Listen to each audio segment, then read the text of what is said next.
Welcome to the Saturday Cadence Podcast.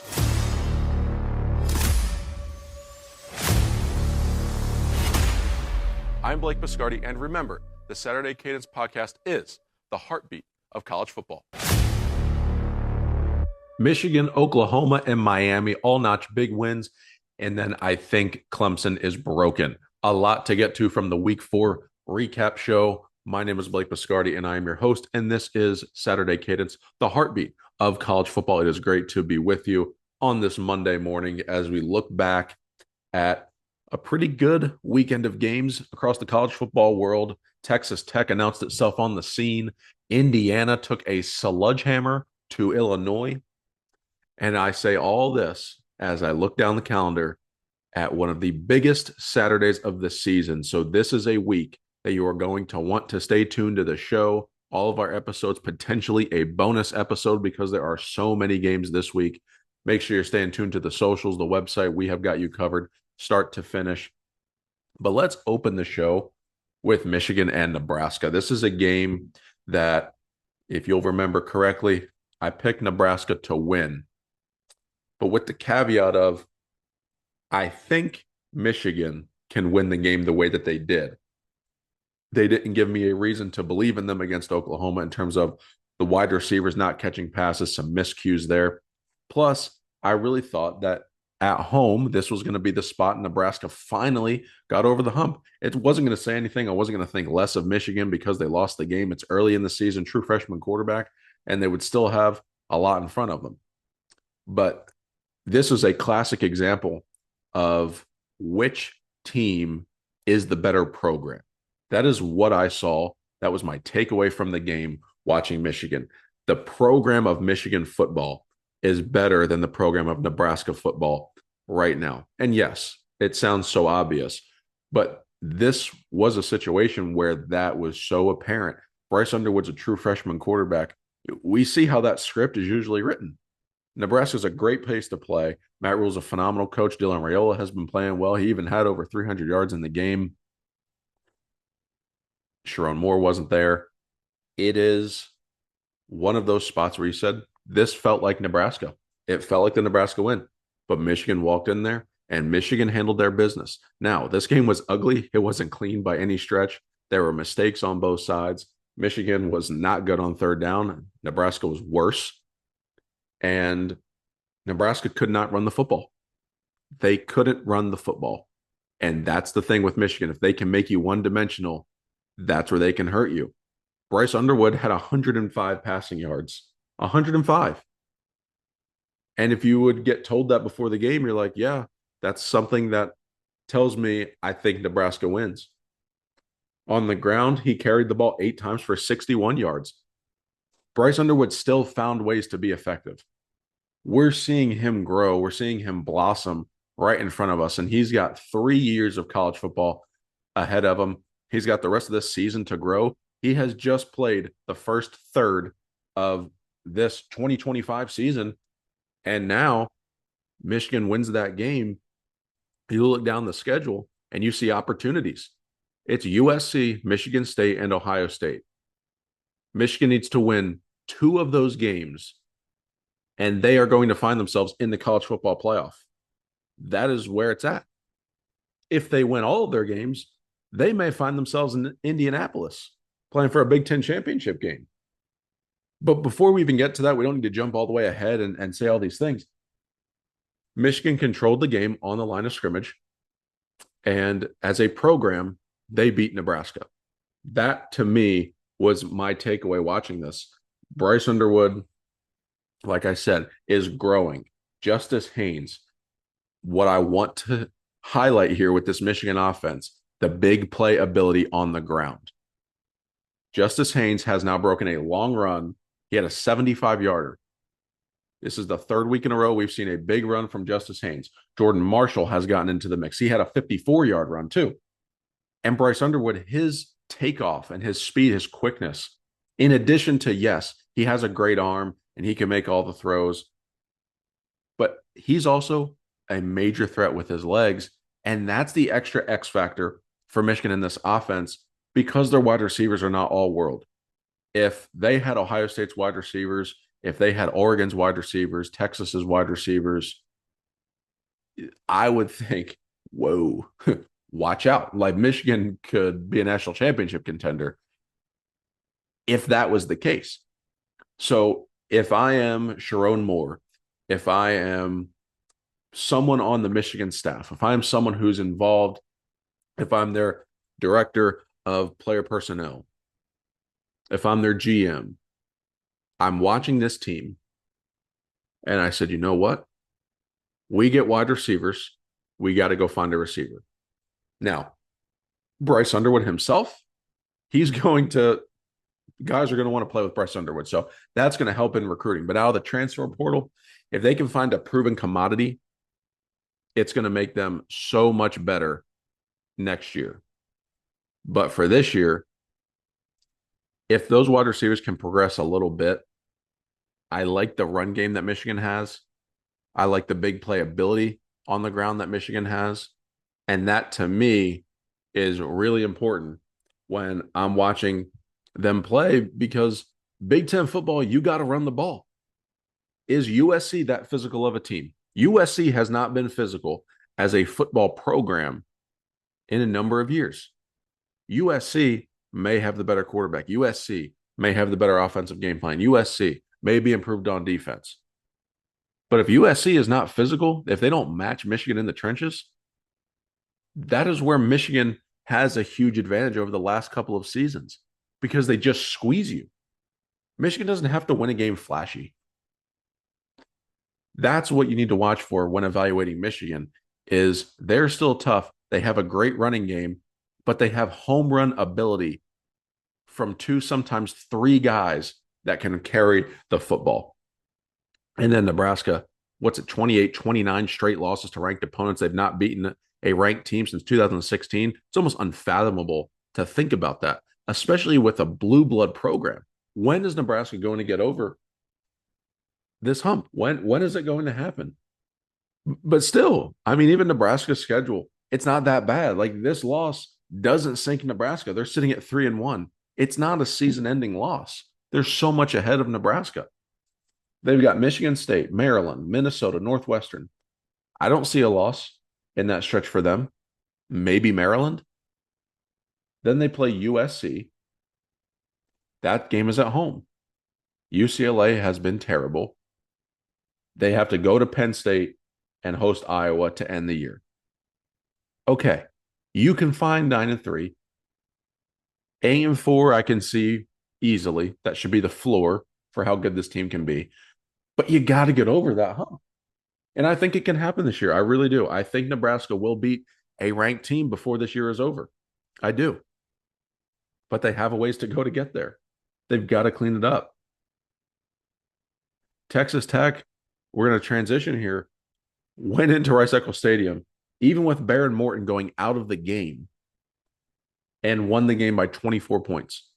Texas Tech, both defenses came to play. I mean, if you were watching this game, it was 4 turnovers early on. I mean, it was back and forth, back and forth. These defenses were controlling the game. The defenses did everything that they possibly could. And then finally, Texas Tech's offense just got going. Baron Morton had thrown 2 picks, gets knocked out due to injury. Will Hammond comes into the game. He went 13 of 16, 169 yards and 2 touchdowns. That is a coach's dream for a backup quarterback scenario for that to happen. So you have to give a tip of the cap and a helmet sticker there to Will Hammond for coming into the game and winning on the road at Utah, because that is not an easy thing to do. Devon Dempier, he wasn't that bad. Threw for 162 yards, threw 2 picks. Now, you're at home. You're the playmaker. They had a really hard time running the football, a really hard time. And if you're Utah, if you're Kyle Whittingham, I told you this going into it. If you remember on last week's show, I said they've got to figure out a way to run the football if they want to actually contend. That was why I leaned Texas Tech in the game. I didn't trust their running game. Even at home, I said it. I was reluctant. I was like, oh my gosh, I don't like picking against Utah at home. I don't like picking against Kyle Whittingham like that in that spot. But I didn't trust their running game. And I had to figure out, okay, where Can this game be won or lost? Going to be in the trenches. Proved right. Texas Tech ran for $173, 2 touchdowns. Utah, 101 yards on 31 carries. There is a difference. So, Texas Tech, monster win. They are a contender for the playoff. Can they take that next step? I'm not ready to say that yet. But they are the team to beat in the Big 12.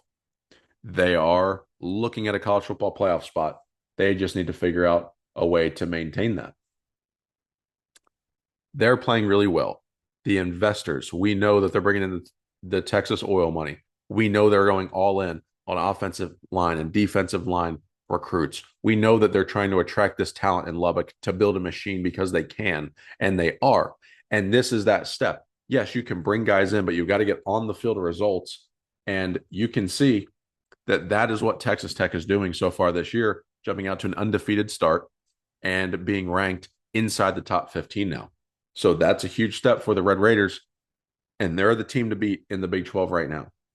In the SEC, Oklahoma and Auburn, this was a great game. Lots of questionable officiating.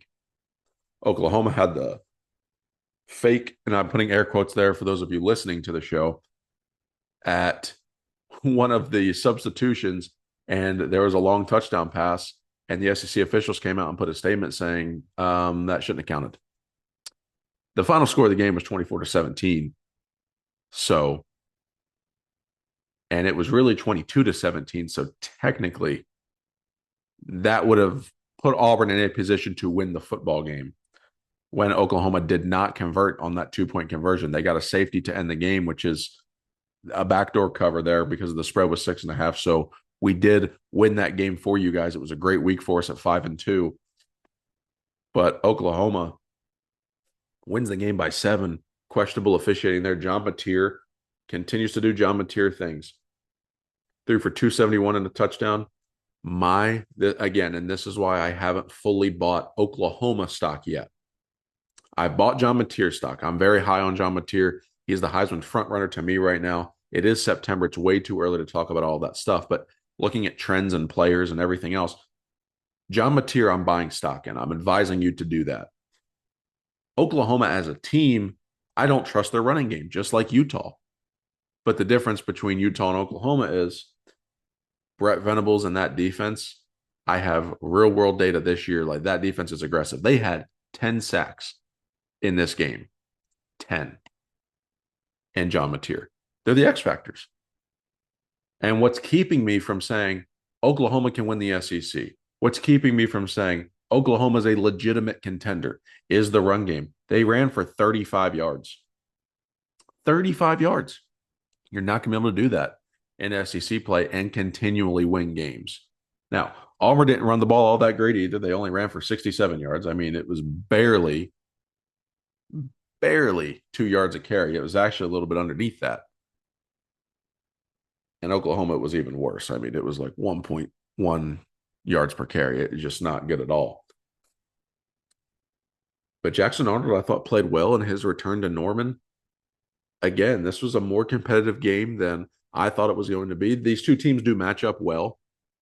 But again, this rugged SEC schedule for Oklahoma, the Sooners and the Gators, we know both of those teams, my goodness, they are up against it with their schedules that they have faced so far. But Oklahoma now has wins over Michigan and over Auburn. So as you look down the schedule, yes, it is difficult, but they're sitting at 4-0.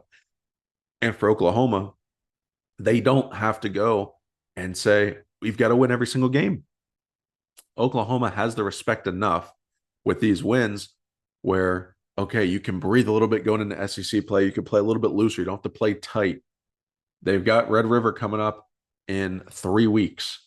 They've got to go to South Carolina. They host Ole Miss. Then they go to Neyland to play Tennessee. There's tough games on this schedule for Oklahoma. Not to mention they have to go to Tuscaloosa to play Alabama. Then they host Missouri. Then they host LSU. That might be the most horrendous 5-week stretch in the country. Ole Miss at Tennessee, at Alabama, Missouri, LSU. You're going to find out everything you need to know about Oklahoma the last 5 weeks of the season.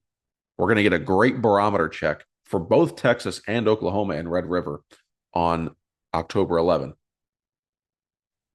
But Oklahoma is really glad that they have those 4 wins right now, and they didn't drop that game to Michigan. They didn't drop the game to Auburn, because if they want to contend for the SEC, they want to contend for an at-large spot in the college football playoff, maybe even a bye if they can get a run game going. They need those wins, and that's going to bode well for them in conference play because they have a gamut coming up. I mean, my goodness. Another game to touch on, there was a lot, is Indiana over Illinois. I mean, whether you were watching this game intently or you were checking updates, if you were checking updates, it was probably every time you looked at your phone, it was like touchdown Hoosiers, touchdown Hoosiers, touchdown Hoosiers, 63-10. It was never in doubt. Indiana scored that second touchdown, and they said, see ya. Never looked back. They never looked back. Fernando Mendoza, 267 yards, 5 touchdowns. But get this, 21 of 23. The Cal transfer has vaulted up the Heisman board. But there was so much talk in this game. Yes, enormous for the Big Ten race, enormous for the at-large college football playoff picture, enormous. But Indiana, everyone was talking about them last year. Soft schedule. They lose some guys. Kurt Cignetti's lightning in a bottle. I don't know about Indiana. And everyone for Illinois was like, oh, Illinois is going to be this year's Indiana. They're going to make the playoff. They can win or lose against Ohio State, and they're fine. This year's Indiana team, it's Indiana. Indiana hasn't gone anywhere. Kurt Cignetti has actually built a program in Bloomington. This Indiana team is real. I'm not telling you Indiana's going to go beat Ohio State, Oregon, or Penn State. I'm not telling you that Indiana's going to go win a college football playoff game, but I'm telling you Indiana is legit. It wasn't the one-off last year where it's, oh, they went 11-1. How did they do that? Okay. And then they go right back to 7-5. No. Indiana could be 10-2. They could be 11-1 this year. This team is legit. They're going to be competitive in these games. They blew Illinois out of the building. And it was a great scene, a really great scene in Bloomington for a night game. Not one that you get to see those two teams national television. I thought it was outstanding for the Big Ten. It was a great matchup last night. And you look down the schedule, they've got to go to Iowa this week. That's going to be a tough game. That's an emotional letdown spot, and we know what happens when you play Iowa after a big emotional win. We know. Then they go to Oregon after a bye. I'm very intrigued at that matchup for Indiana. That's going to be the game we say, okay, we know Indiana's good. We know Indiana's legit. Is Indiana a contender? That's the question that's going to be answered in that game. Is Indiana a contender? They have to go to Oregon, and they have to go to Penn State. Mind you, going to Penn State is the weekend after Penn State and Ohio State play. Just keep that as a note. If you're going to catch either of those two teams by surprise, I'm going to bet my money that you're going to catch Penn State just because of the spot that you're going to be in, because of what that Ohio State-Penn State game means, because of the history of the following week after that game for both of those programs. So if you're Indiana, yeah, you may drop the game in Eugene. You got to keep it competitive. You got to look like you belong. You could go win the game, but if you don't, you got to look like you belong for the national respect. Because if you just go in there and you get the doors blown off you against Oregon and against Penn State, the committee may not take you as serious and as if you walk in those games. Yes, they're on the road, but you got to be competitive in them. Last year, they had the one data point. It was against Ohio State. They were competitive in the first half, but then Ohio State's talent just took over. Indiana has to show they've made strides past that since then. So that's how I see the Hoosiers right now. But something else we got to talk about, Clemson. Oh, man.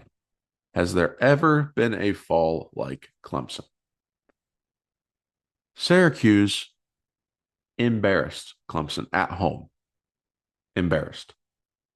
Clemson's pants are at their ankles on national television for the third time in a month. They are 1-3. What I'm getting from them right now, remember last year when Florida State lost the opener and then Florida State lost again? And it's just like, man, it just felt like the life was sucked out of that program. That's kind of the vibe I'm getting here from Clemson right now. I am nervous for Clemson. I am nervous. I am nervous that they may not be better than a 500 football team. I'm not saying they're going to go 2-10, but I am very nervous that it's not going to be good. They look anemic on offense. They can't do anything on defense. All I'm hearing about is this defensive line, is these high draft picks. Cade Klubnik's going to win the Heisman. I was part of that conversation. And what am I seeing? I don't even know what I'm watching when I see Clemson play. My brain can't compute it. How can you have a roster that talented? How could you have a 2-time national champion head coach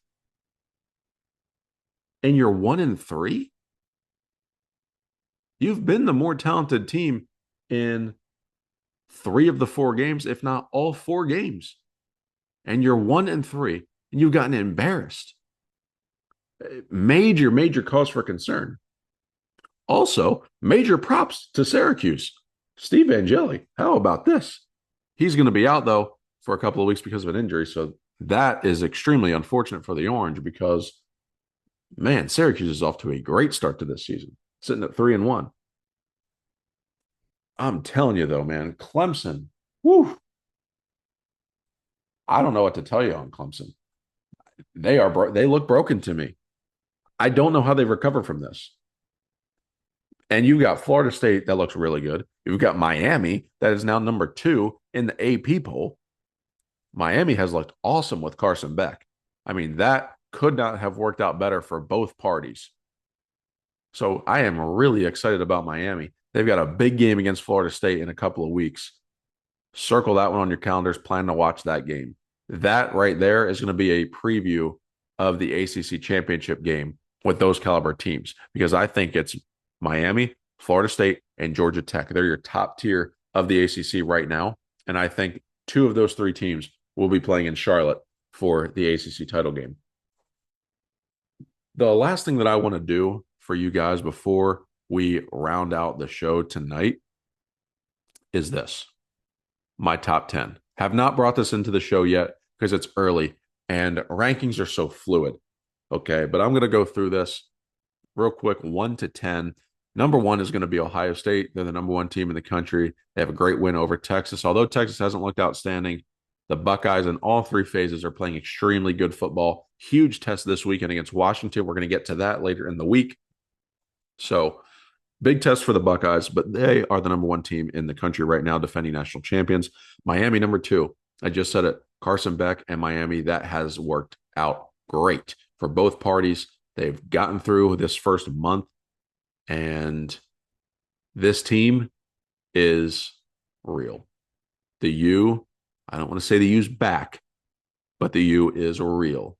When I see them win another game late in the season, like mid-October, I'll tell you that they're back. But Miami, buy stock. Georgia, number 3. Really impressed with that win in Neyland Stadium against Tennessee last week. That was something to me where I said, okay, Georgia has receivers. Gunnar Stockton can go win a game on the road. I think Kirby Smart can fix the defense. I really value that win for Georgia in Neyland Stadium, especially for not flinching. The resilience of that team down 21-7 in the first quarter. Really have a lot of respect for Kirby and Georgia and what they're building and the kind of team that they have, the grit that they've shown, the tenacity. So I like Georgia. Oregon has looked outstanding. They've not beaten a team worth a lick so far this season. They've got Penn State on Saturday. We're going to learn everything we need to know. Oregon may jump to the number 2 team in the country. They might be the best team in the country. They might lose. We're going to find out. But Oregon right now has done what they needed to do, and they've beaten the paint off a couple teams so far. So they're number 4. LSU number 5. Controversial opinion here. How good is Clemson? How good is Florida? We're venturing into the buns.com rating, and we're going to bring that into our scale. we're going to replace 0 with buns.com, and we're going to say 10 is elite. We're going to make that the scale. I don't really believe in Clemson, and Florida has not looked good at all, really below expectations. LSU's offense hasn't really scored that much and impressed me. I love Garrett Nussmeier. The defense looks great. I need to see more from LSU. So, yeah, some of you may have LSU at number 1 or number 2. I've got them at 5. Penn State 6, hasn't played anybody. Hasn't looked all that great. But again, you don't have to. You just got to win your games. They've got Oregon. We're going to learn all that we need to know right now. Lots of pressure on James Franklin this week. This is a huge game. It almost feels like a must-win for Penn State, given the expectations, the roster retention, which that stat may be out the window because Clemson, hello, a couple of other teams. We may get to that later in the week, but roster retention, returning production, that stat may not mean as much as it used to mean because there's a lot of teams in that top 10 in returning production. Not good. Florida State, number 7. Very impressed with the win over Alabama. Their offenses looked elite. Their defense looks fast and hungry, physical. I really like everything about Florida State this year. Mike Norvell's done a tremendous job turning that program back around to where he's had that program. Last year, looking like the outlier year. They've got Miami in a couple of weeks. Doak Campbell's going to be berserk. So, humongous game coming up for the Noles. They're sitting right now at 7. Texas at 8. Lost to Ohio State. Really talented roster. Arch is going to get better. I like Texas there just as a program. They are the only program ranking in this top 10. Oklahoma, John Mateer's done a tremendous job. They would be higher if I trusted their run game. And they've got great wins over Michigan and over Auburn. I like Oklahoma at 9. Texas A&M, huge win over Notre Dame. A lot of respect for the Aggies. Indiana would be sitting right behind them at 11. I debated these two for quite a while, but I'm going to take Texas A&M, Mike Elko, Marcel Reed.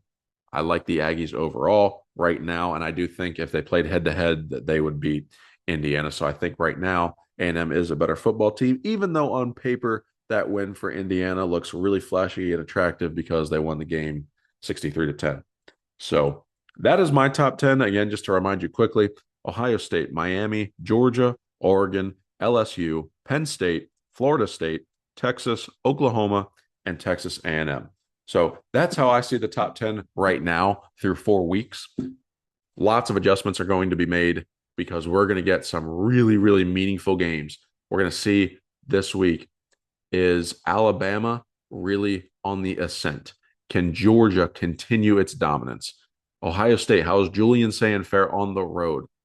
Oregon, are they ready for that moment and that stage in the whiteout atmosphere in Happy Valley? James Franklin, Drew Aller, Nick Singleton, Jim Knowles, can you win a big game? That's the question. Can you win a big game? Lots of great matchups on Saturday. I'm going to give you a quick preview of the slate, and then we're going to sign off for the show for tonight. Penn State, Oregon, Georgia, Alabama, Ole Miss, LSU, Texas A&M, Auburn, Washington, Ohio State, Illinois, USC, Arkansas, Notre Dame, Iowa, Indiana, Arizona State, TCU, Mississippi State, Tennessee, Iowa State, Arizona. Monster matchups across the slate for college football this weekend. Find a TV, park it. That's my advice for you. Going to be a phenomenal week of college football. Lots of coverage ahead for you guys. Extremely excited for this week. We've been looking forward to it since the summer because you find these weeks and you circle them on your calendar. Last year it was October 12th and Rivalry Week. This year it's September 27th. So huge show for you guys later in the week. Continue staying tuned to the socials. Appreciate you guys listening to today's episode. You can follow us on social media at Saturday Cadence. You can find me on social media at Blake Biscardi. Make sure you're staying tuned to the website, tsilverbulletin.com. You can also find us on social media at tsilverbulletin. Guys, again, thank you for listening to today's episode. We will see you later in the week on the Thursday show. And in the meantime, keep prepping for Saturday, and God bless.